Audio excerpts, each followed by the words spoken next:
पांचवी बात, पंज तन की निस्बत से अब पांचवी बात सुनो। एक नशा और है जो मेरी मिल्लत के जवान को दिया जा रहा है, एक जुर्म और है, एक ज्यादती और हो रही है मेरे दोस्त, मेरे बुजुर्गों के साथ, मेरे दोस्तों के साथ, मेरी मिल्लत के जवानों के साथ। वो है बेहयाई का नशा, वो है उरियानी और फहाशी का नशा, वो है मेरे दोस्तों इश्क मजाजी की लानत का नशा।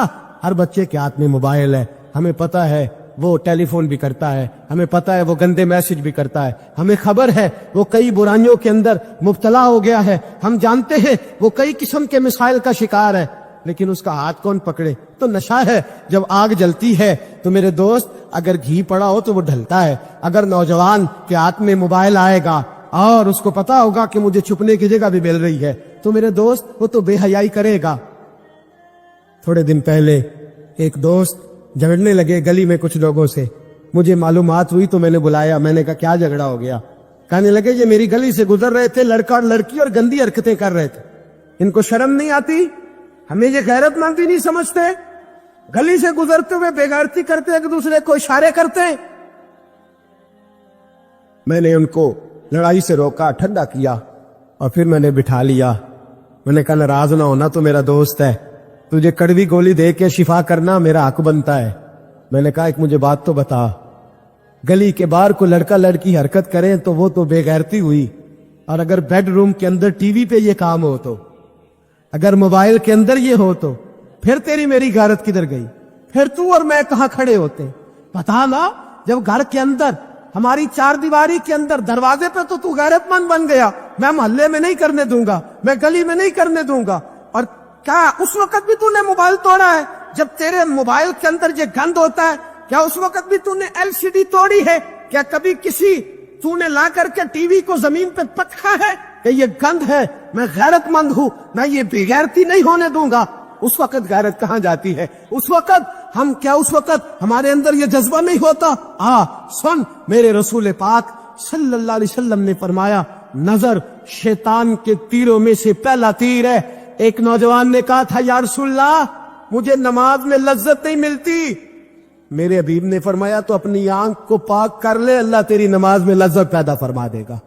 आंख को पाक कर ले। और मेरी मिल्लत की बेटियां, मेरी बहनें, मेरी माएं, सुन ले, इनको घर के अंदर रहेंगी तो बाइज्जत रहेंगी। हुकूक निस्वा का बिल हो या कोई और तमाशा हो, याद रख, जितना मर्जी आगे निकल जा और जितनी मर्जी तू एंकर पर्सनों की बातें सुन ले, तुझे इज्जत अगर दे सकते हैं तो सैयदा आयशा के सर के ताज ही दे सकते हैं, और तुझे वकार मिलेगा तो सैयदा फातिमा के बाबा के पास से मिलेगा। मेरे रसूल पाक सल्लल्लाहु अलैहि वसल्लम ने कहा था बेटियों घर में ठहरी रहना, बेटियों घर के अंदर रहना। फरमाया जब तुम घर से निकलोगी और तुम्हें कोई देखे ना देखे, शैतान जरूर देखेगा, और तुम्हें कोई ताड़े ना ताड़े, शैतान जरूर ताड़ेगा।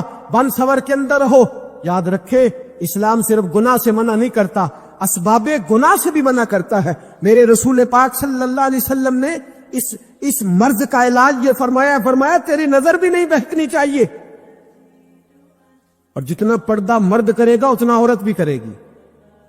मेरी बात आप हजरात की समझ में आ रही है। हजरत उम्मे सलमा रदी अल्लाह तआला अन्हा कहती हैं अब्दुल्लाह इब्ने मखतूम नाबीना से अभी आए थे मेरे रसूल पाक सल्लल्लाहु तआला अलैहि वसल्लम ने। आते उन्हें देखा तो फरमाया उम्मे सलमा पर्दा करो। अर्ज की हुजूर वो तो नाबीना है। फरमाया तुम्हें तो नजर आ रहा है ना, तुम तो बीना हो ना, आंख नीची करो, झुका लो शर्म से। अगर मुस्तफा की अजवाज पर पर्दा जरूरी है तो मेरी तेरी बीवी पर पर्दा जरूरी क्यों नहीं? अगर रसूलुल्लाह की बेटी पर पर्दा जरूरी है तो मेरी तेरी बेटी पर पर्दा क्यों जरूरी नहीं? आज को एजुकेशन के नाम पर, औरत को खुद मुख्तार बनाने के नाम पर, औरत को, और औरत याद रखे बाहर जाके पैसा कमा के लाने में इसकी इज्जत नहीं, बख्तियार काकी की मां बनने में इसकी इज्जत है, फरीदुद्दीन को दूध पिलाने में इसकी इज्जत है, अहमद रजा बरेलवी तामीर करने में इसकी इज्जत है, गौसे आजम जिलानी जैसा शहजादा बनाने में इसकी इज्जत है। यहां तेरा वकार है और यही चिराग जलेगा तो रोशनी होगी। मिल्लत के जवान याद रख, अगर तुझे 15 लड़कियों के फोन आते हैं तो तू कोई बहुत बड़ा बहादुर नहीं, बल्कि तेरी गैरत का जनाजा निकल गया है। और अगर तू डट करके कई लड़कियों से बात करता है तो फिर तू गिर गया है, फिर तू गंद में मुब्तला हो गया है। پھر تو نے غلاظت کے ساتھ اپنی آنکھ اور اپنی زبان کو بھر لیا ہے۔ شرم والا وہ ہوتا ہے جس کا حسن بھی صاف ہوتا ہے، جس کا قد بھی بڑا ہوتا ہے، جس کی جوانی بھی اعلیٰ ہوتی ہے، پر اس کا ذہن صاف ستھرا ہوتا ہے۔ وہ ملت کی ہر بیٹی کو بیٹی سمجھتا ہے، ہر بہن کو بہن سمجھتا ہے، ہر پاک دامن عورت کے ساتھ جب وہ دیکھتا ہے تو اسے ماں کی نظر سے دیکھتا ہے۔ زمانے سے اس غلاظت کو دور نکالنا ہوگا، ہمیں اپنے بچوں کو ان پر کڑی نگرانی کرنی ہوگی، ان کے ہاتھوں سے یہ زہر ہمیں چھیننا ہوگا۔ میرے رسول کریم صلی اللہ تعالی علیہ وسلم نے نظر کی صفائی پر سب سے پہلے توجہ دی ہے۔ ہمیں اپنے بچوں کو اتارنا ہے، ہمیں اپنے بچوں کو دیکھنا ہے، ہمیں انہیں خود پکڑ کے اچھی مجالس میں لے کر کے جانا ہے۔ اور سنو، میرے حبیب پاک صلی اللہ علیہ وسلم نے کتنی پابندی فرمائی۔ کوئی مولوی ہو، کوئی پیر ہو، کوئی فقیر ہو، کوئی درویش ہو، کوئی دربار کا سجادہ ہو، کوئی کسی جگہ بیٹھنے والا ہو، کسی کو بھی عورت کے ساتھ تنہا رہنے کی اجازت ہے؟ سارے بولیے اجازت ہے؟ کسی کو بھی عورت کے ساتھ تنہا رہنے کی اجازت ہے؟ بالکل نہیں ہے، قطعاً نہیں ہے۔ میرے نبی کریم صلی اللہ علیہ وسلم نے فرمایا جہاں مرد اور عورت اکٹھے ہوں گے تیسرا شیطان ہوگا۔ ابن حجر کہتے ہیں ایک صحابی نے عرض کی حضور اگر وہ دونوں نیک ہو، اگر دونوں نیک ہوں تو میرے حبیب پاک صلی اللہ علیہ وسلم نے فرمایا یحییٰ کے بیٹے زکریا بھی ہو اور عیسیٰ کی والدہ مریم بھی ہو تو پھر بھی میں دونوں کو اکیلے رہنے کی اجازت نہیں دیتا۔